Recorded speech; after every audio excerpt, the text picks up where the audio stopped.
Балхуу угаалцаж сурсан. Сурал 2. Балхуу шин авсан бөмбөгөөрөө өглөөсөө цэцэрлэг рүү галлаа.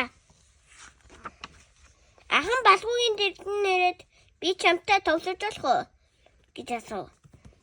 Балхуу үгүй энэ бөмбөг бол миний би өөрөө л тоглоно гэж хариуллаа. Энэ хариултанд ахад таалагдсангүй. Хамт тоглоод илүү хөвгөлтэй шүү дээ гэж ах учрлаа. Балхуу үгүй энэ бол миний бөмбөг. Таныг тоглуулмааргүй байна. Би ганцаараа л тоглоно гэлээ. Ах нь уурлан чамайг ингээд туваа ичээгээ даввал би авч өөр хүүхдэд тоглолоо. Тэг тэлээд явчихлаа. Ах нь надад цэцэрлэгт найзуудтайгаа тоглоно. Балхуу тэднийг колоо сана яасан үжилтэй юм бэ гэж бодлоо. Би чамайг олсон шүү. Би чамайг олчихлоо. Модны цаанаас гараарай. Балхуу цэцэрлэггүй. Шон доор чурган тэдний тоглож байгаа буй цэцэрлэгт орж ирлээ. Ах найз нартаа нүүдэд тоглож байв.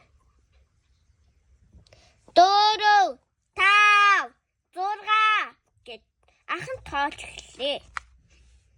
Балхуу ахыхаа дэрэгэн нэрээд би гэсэн та нартай тоглож болох уу гэж хариулваа.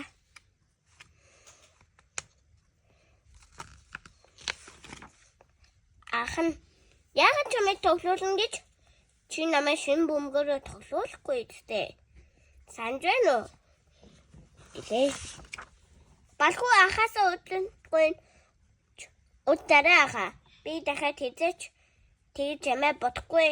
Одоо үүнийг таавч болно гэд бөмбөгөө ахтаа өгөв.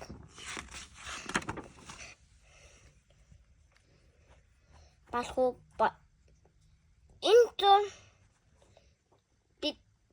энэ зур бид бусад найдаа тэдэн нэрээд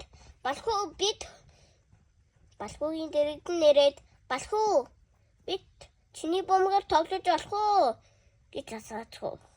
Балхуу бодолгүй яах вэ? Тоглол гэлээ.